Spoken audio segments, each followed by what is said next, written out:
Excel Techno School, Guruvayanakere, Venur. Admission open now. ಇನ್ನು Darshan case ವಿಚಾರಣೆ November 19ಕ್ಕೆ ಮುಂದೂಡಿಕೆ ಆಗಿದೆ ಅನ್ನುವಂತಹ ವಿಚಾರ ಗೊತ್ತಾಗ್ತಾ ಇದೆ. ಸಮಯಾವಕಾಶವನ್ನ ಕೋರಿರುವಂತಹ ದರ್ಶನ್ ಪರವಾಗಿರ್ತಕ್ಕಂತಹ ವಕೀಲರು ಒಟ್ಟು ಈ ಚಾರ್ಜ್ ಶೀಟ್ ಅನ್ನು ಸಲ್ಲಿಕೆ ಮಾಡಿದಾರಲ್ಲ 5,000ಕ್ಕೂ ಹೆಚ್ಚು ದಾಖಲೆಗಳಿರೋದ್ರಿಂದ ಪುಟಗಳಿರೋದ್ರಿಂದ ನಮಗೆ ಅದನ್ನ ಪೂರ್ತಿಯಾಗಿ ನೋಡ್ಬೇಕಂದ್ರೆ 15 ದಿವಸಗಳ ಕಾಲಾವಕಾಶ ಬೇಕಾಗುತ್ತೆ. ನಮಗೆ 15 ದಿವಸಗಳ ಕಾಲಾವಕಾಶ ಬೇಕು ಅಂತ ಹೇಳ್ಬಿಟ್ಟು 64ನೇ CCH ಕೋರ್ಟ್ನಲ್ಲಿ ಮನವಿಯನ್ನ ಮಾಡ್ಕೊಳ್ತಾರೆ ದರ್ಶನ್ ಪರವಾಗಿರ್ತಕ್ಕಂತಹ ವಕೀಲರು. ಆ ಕಾರಣಕ್ಕಾಗಿ ಪ್ರಕರಣದ ವಿಚಾರಣೆಯನ್ನ ನವೆಂಬರ್ 19ಕ್ಕೆ ಕೋರ್ಟ್ ಮುಂದೂಡಿದೆ.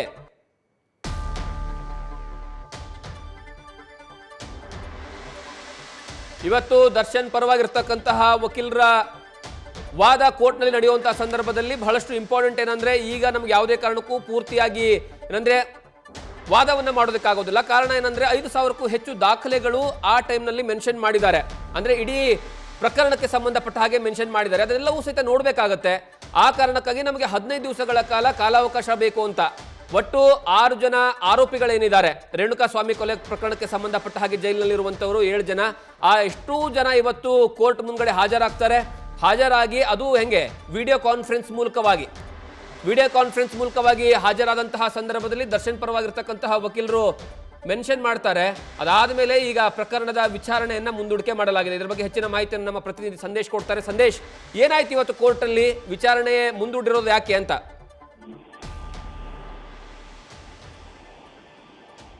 ಜಗದೀಶ್, ಇವತ್ತು ದರ್ಶನ್ ಮತ್ತೆ ರೇಣುಕಾ ಸ್ವಾಮಿ ಕೊಲೆ ಪ್ರಕರಣಕ್ಕೆ ಸಂಬಂಧಪಟ್ಟಂತೆ ದರ್ಶನ್ ಮತ್ತೆ ಬೇರೆ ಆರೋಪಿಗಳು ಕೋರ್ಟ್ಗೆ ಹಾಜರಾಗಿರ್ತಾರೆ. ಬಿಕಾಸ್ ನವೆಂಬರ್ 10ಕ್ಕೆ ಕಳೆದ ವಿಚಾರಣೆಯನ್ನ ಮುಂದೂಡಿದ್ರಿಂದ ಇವತ್ತು ನಿಗದಿಯನ್ನ ಮಾಡಬೇಕಾಗಿತ್ತು. ಅಂದ್ರೆ ಈಗಾಗಲೇ ಚಾರ್ಜಸ್ ಫ್ರೇಮ್ ಆಗಿರೋದ್ರಿಂದ ಟ್ರಯಲ್ಗೆ ದಿನಾಂಕವನ್ನ ನಿಗದಿ ಮಾಡಬೇಕಾಗಿತ್ತು. ಟ್ರಯಲ್ಗೆ ದಿನಾಂಕವನ್ನ ನಿಗದಿ ಮಾಡಬೇಕು ಅಂದ್ರೆ ಕೆಲವೊಂದು ಸಾಕ್ಷ್ಯಗಳ ಮಾರ್ಕಿಂಗ್ ಅನ್ನ ಮಾಡಬೇಕಾಗುತ್ತೆ. ಅಂದ್ರೆ CRPC ಸೆಕ್ಷನ್ 264 ನ ಅಡಿಯಲ್ಲಿ ಪ್ರಾಸಿಕ್ಯೂಷನ್ ಒಂದು ಅರ್ಜಿಯನ್ನ ಸಲ್ಲಿಸ್ತಾರೆ.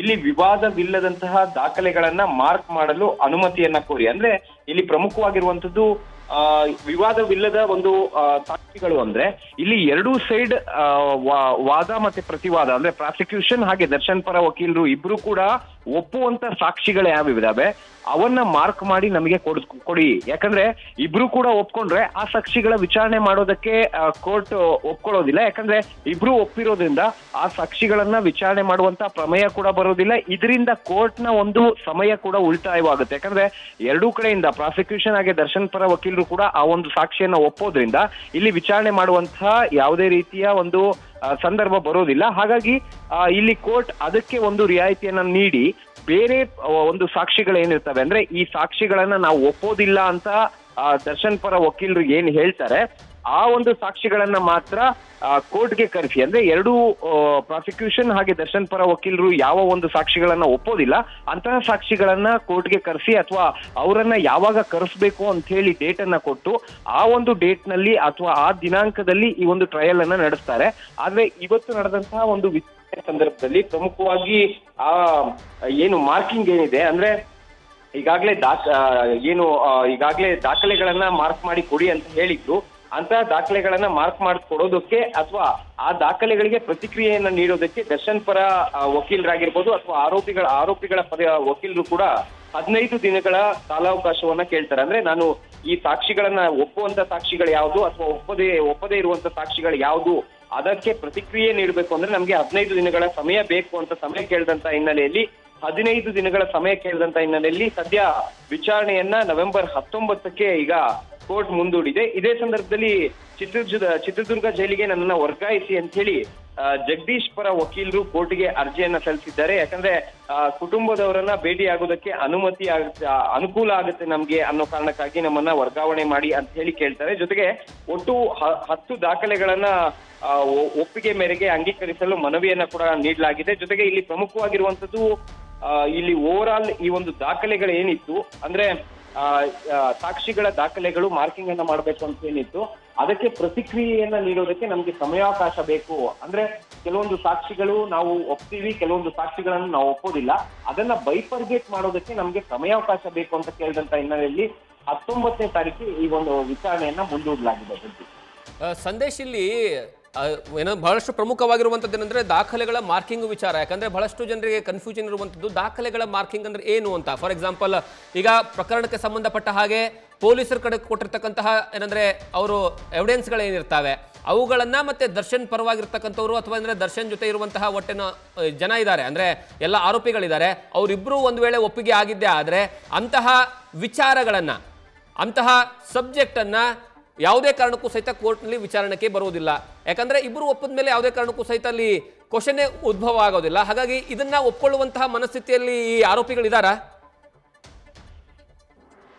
ಜಗದೀಶ್, ಇಲ್ಲಿ ಪ್ರಮುಖವಾಗಿರುವಂತದ್ದು ಈಗ ದರ್ಶನ್ ಅವರ ಕೇಸ್ನಲ್ಲಿ ಈಗಾಗಲೇ ಚಾರ್ಜಸ್ ಫ್ರೇಮ್ ಆಗಿರೋದ್ರಿಂದ ಇಲ್ಲಿ ಪ್ರಮುಖವಾಗಿ ದಾಖಲೆಗಳ ಮಾರ್ಕಿಂಗ್ ಅನ್ನ ಮಾಡ್ಬೇಕಾಗತ್ತೆ. ಅಂದ್ರೆ ದಾಖಲೆಗಳ ಮಾರ್ಕಿಂಗ್ ಅಂದ್ರೆ ಇಲ್ಲಿ CDR ಆಗಿರ್ಬೋದು, ಅಂದ್ರೆ ಕಾಲ್ ಡೀಟೇಲ್ಸ್ ಏನ್ ಸಿಕ್ಕಿದೆ ಈ ಒಂದು ತನಿಖೆಯ ಸಂದರ್ಭದಲ್ಲಿ ಅಥವಾ ಚಾರ್ಜ್ ಶೀಟ್ ನಲ್ಲಿ ಸಬ್ಮಿಟ್ ಆಗಿರುವಂತಹ CDR ಆಗಿರ್ಬೋದು, ಜೊತೆಗೆ ಪೋಸ್ಟ್ ಮಾರ್ಟಮ್ ರಿಪೋರ್ಟ್ ಆಗಿರ್ಬೋದು, ಜೊತೆಗೆ ಬೇರೆ ಬೇರೆ ಒಂದು ರಿಪೋರ್ಟ್ಗಳು ಏನಿದ್ದಾವೆ, ಜೊತೆಗೆ ಸಾಕ್ಷಿಗಳೇನಿದ್ದಾವೆ 272 ಸಾಕ್ಷಿಗಳನ್ನ ಈಗಾಗಲೇ ಚಾರ್ಜ್ ಶೀಟ್ ನಲ್ಲಿ ಮೆನ್ಷನ್ ಮಾಡಿರೋದ್ರಿಂದ ಅಷ್ಟನ್ನೂ ಕೂಡ ಅಥವಾ ಅವೆಲ್ಲವನ್ನೂ ಕೂಡ ಕ್ರಾಸ್ ವೆರಿಫಿಕೇಶನ್ ಮಾಡ್ಬೇಕಾಗತ್ತೆ. ಆದ್ರೆ ಈ ಒಂದು ಮಾರ್ಕಿಂಗ್ ಏನಿದೆ ಅಂದ್ರೆ ಡಾಕ್ಯುಮೆಂಟ್ ಮಾರ್ಕಿಂಗ್ ಏನಿದೆ, ಈ ಡಾಕ್ಯುಮೆಂಟ್ ಮಾರ್ಕಿಂಗ್ ಮಾಡೋದಕ್ಕೂ ಮುನ್ನ ಅಂದ್ರೆ ಈ ಚಾರ್ಜಸ್ ಫ್ರೇಮ್ ಆದ ನಂತರ ಡಾಕ್ಯುಮೆಂಟ್ ಮಾರ್ಕ್ ಮಾಡುವಂತ ಸಂದರ್ಭದಲ್ಲಿ, ಅಂದ್ರೆ ಡಾಕ್ಯುಮೆಂಟ್ ಮಾರ್ಕ್ ಅಂದ್ರೆ ನಾವು ಯಾವೆಲ್ಲ ಸಾಕ್ಷಿಗಳನ್ನ ಕೋರ್ಟ್ಗೆ ಕರೆಸ್ತಾ ಇದ್ದೀವಿ ಅಥವಾ ಯಾವೆಲ್ಲ ಸಾಕ್ಷಿಗಳನ್ನ ಕೋರ್ಟ್ಗೆ ಕರೆಸೋದಕ್ಕೆ ನಾವು ರೆಡಿ ಇದ್ದೀವಿ ಅನ್ನೋದನ್ನ ಕೋರ್ಟ್ ಗಮನಕ್ಕೆ ತರೋದು ಅಥವಾ ದರ್ಶನ್ ಪರ ವಕೀಲರು ಅಥವಾ ಆರೋಪಿಗಳ ಪರ ವಕೀಲರ ಗಮನಕ್ಕೆ ತರುವಂತ ಕೆಲಸವೇ ಈ ಒಂದು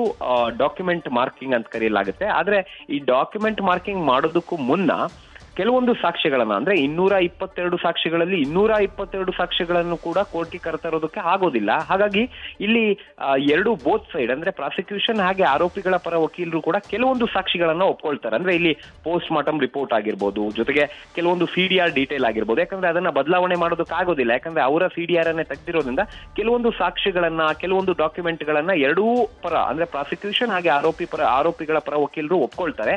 ಅದನ್ನ ಹೊರತುಪಡಿಸಿ ಬೇರೆ ಸಾಕ್ಷಿಗಳಿಗೆ ಯಾವೆಲ್ಲ ಸಾಕ್ಷಿಗಳಿಗೆ ಇವ್ರದ್ದು ತಕರಾರಿದೆ ಅಂತಹ ಸಾಕ್ಷಿಗಳನ್ನ ಪ್ರಾಸಿಕ್ಯೂಷನ್ ಅವರು ಕೋರ್ಟ್ಗೆ ಕರೆಸುವಂತ ಕೆಲಸವನ್ನ ಮಾಡ್ತಾರೆ. ಹಾಗಾಗಿ ಇಲ್ಲಿ ಡಾಕ್ಯುಮೆಂಟ್ ಮಾರ್ಕಿಂಗ್ ಅಂದ್ರೆ ಯಾವ ಸಾಕ್ಷಿಗಳನ್ನ ನಾವು ಕೋರ್ಟ್ಗೆ ಕರೆಸ್ತೀವಿ ಅಥವಾ ಯಾವ ಸಾಕ್ಷಿಗಳ ಆಧಾರದ ಮೇಲೆ ನಾವು ಕೋರ್ಟ್ ನಲ್ಲಿ ವಾದ ಮಾಡ್ತೀವಿ, ಇದನ್ನ ಮಾರ್ಕ್ ಮಾಡಿ ಕೋರ್ಟ್ಗೆ ಹಾಜರುಪಡಿಸುವಂತ ಕೆಲಸವನ್ನ ಪ್ರಾಸಿಕ್ಯೂಷನ್ ಮಾಡ್ಬೇಕಾಗತ್ತೆ. ಅದನ್ನ ವೆರಿಫೈ ಮಾಡುವಂತ ಕೆಲಸವನ್ನ ಕೋರ್ಟ್ ಮಾಡುತ್ತೆ. ಜೊತೆಗೆ ಅದರ ಒಂದು ಮಾಹಿತಿಯನ್ನ ಆರೋಪಿಗಳ ಪರ ವಕೀಲರಿಗೂ ಕೂಡ ಕೊಡಲಾಗುತ್ತೆ. ಆ ಒಂದು ಡಾಕ್ಯುಮೆಂಟ್ ಮಾರ್ಕಿಂಗ್ ಆದ ನಂತರ ಟ್ರಯಲ್ ಆಗ್ತಾ ಹೋಗುತ್ತೆ. ಅಂದ್ರೆ ದಿನಾಂಕವನ್ನ ನಿಗದಿಪಡಿಸಲಾಗುತ್ತೆ ಈ ಸಾಕ್ಷಿಗೆ ಅಥವಾ ಈ ವರದಿಗೆ ಸಂಬಂಧಪಟ್ಟಂತೆ, ಈ ಪೋಸ್ಟ್ ಮಾರ್ಟಮ್ ವರದಿ ರಿಪೋರ್ಟ್ಗೆ ಅಥವಾ ಈ CDR ಗೆ ಸಂಬಂಧಪಟ್ಟಂತೆ ಅಥವಾ ಈ ಐ ವಿಟ್ನೆಸ್ ಅನ್ನ ಇವತ್ತು ಕರೆಸ್ತೀವಿ. ಈ ಡೇಟ್ ಏನಿದೆ ಈ ಡೇಟ್ ಅನ್ನ ಕೋರ್ಟ್ ನಿರ್ಧರಿಸುತ್ತೆ. ಅಂದ್ರೆ ಯಾವ ಸಾಕ್ಷಿಯನ್ನ ಯಾವತ್ತು ಕರೆಸಬೇಕು ಅನ್ನೋದನ್ನ ಕೋರ್ಟ್ ನಿರ್ಧರಿಸುತ್ತೆ. ಅವತ್ತು ಪ್ರಾಸಿಕ್ಯೂಷನ್ ಅವರು ಆ ಒಂದು ಸಾಕ್ಷಿಯನ್ನ ನ್ಯಾಯಾಲಯಕ್ಕೆ ಹಾಜರುಪಡಿಸುವಂತ ಕೆಲಸವನ್ನ ಮಾಡಬೇಕಾಗುತ್ತೆ. ಜೊತೆಗೆ ಇಫ್ ಸಪೋಸ್ ಯಾವ್ದಾದ್ರು ಡಾಕ್ಯುಮೆಂಟ್ ಬೇಸ್ ಮೇಲೆ ಅಥವಾ ಯಾವ್ದಾದ್ರು ರಿಪೋರ್ಟ್ ಬೇಸ್ ಮೇಲೆ ಏನಾದ್ರು ವಾದ ಪ್ರತಿವಾದ ಮಾಡಬೇಕು ಅಂದ್ರೆ ಆ ಒಂದು ರಿಪೋರ್ಟ್ ಬೇಸ್ ಮೇಲೆ ವಾದ ಪ್ರತಿವಾದ ಆಗುತ್ತೆ ಅಂತ ಕೋರ್ಟ್ ತಿಳಿಸುತ್ತೆ. ಅದಾದ ನಂತರ ಇಬ್ರು ಕೂಡ ಕೆಲವೊಂದು ತಯಾರಿಗಳನ್ನ ನಡೆಸಿ ಕೋರ್ಟ್ಗೆ ಹಾಜರಾಗ್ತಾರೆ. ಹಾಗಾಗಿ ಇದು ಬಿಫೋರ್ ಟ್ರಯಲ್ ಬೈಫರ್ಗೇಟ್ ಏನ್ ಮಾಡ್ತಾರೆ ಅಂದ್ರೆ ಈ ಎರಡು ಡಾಕ್ಯುಮೆಂಟ್ ಮಾರ್ಕಿಂಗ್ ಏನಿದೆ ಇದು ಬೈಫರ್ಗೇಟ್ ಮಾಡುವಂತದ್ದು. ಅಂದ್ರೆ ಯಾವ ಸಾಕ್ಷಿಯನ್ನ ನಾವು ಕೋರ್ಟ್ಗೆ ಕರೆಸ್ತೀವಿ, ಕೆಲವೊಂದು ಸಾಕ್ಷಿಗಳನ್ನ ಕರೆಸದೇ ಇರೋದ್ರಿಂದ ಅಥವಾ ಇಬ್ಬರ ಸಮ್ಮತಿ ಮೇರೆಗೆ ಅಂದ್ರೆ ಕೆಲವೊಂದು ಸಾಕ್ಷಿಗಳನ್ನ ನಾವು ಇಬ್ರು ಕೂಡ ಒಪ್ಕೊಳ್ತಾ ಇದೀವಿ ಅನ್ನೋ ಒಂದು ಸಾಕ್ಷಿಗಳೇನಿರ್ತವೆ ಅದನ್ನ ಕೋರ್ಟ್ಗೆ ಕರೆಸೋದಿಲ್ಲ. ಬಿಕಾಸ್ ಕೋರ್ಟ್ನ ಒಂದು ಸಮಯ ಕೂಡ ಉಳಿತಾಯ ಆಗುತ್ತೆ. ಜೊತೆಗೆ ಅದರ ಒಂದು ಏನು ಪ್ರಾಮುಖ್ಯತೆ ಕೂಡ ಅಷ್ಟೊಂದು ಇಲ್ಲ ಅಂತ ಹೇಳಿ ಅರ್ಥ. ಹಾಗಾಗಿ ಈಗ ಸದ್ಯ ಆ ಬೈಫರ್ಗೇಟ್ ಆದ ನಂತರ ಇಲ್ಲಿ ಟ್ರಯಲ್ ನಡೀತಾ ಹೋಗುತ್ತೆ. ಜಗದೀಶ್, ಸಂದೇಶ್, ನಿಮ್ಮಿಂದ ಮತ್ತಷ್ಟು ಮಾಹಿತಿಗಳನ್ನ ಪಡ್ಕೊಳ್ತೀವಿ. ನ್ಯೂಸ್ ಫಸ್ಟ್ ನಿರ್ಭೀತಿಯಿಂದ ನಿಮ್ಮ ಪರವಾಗಿ.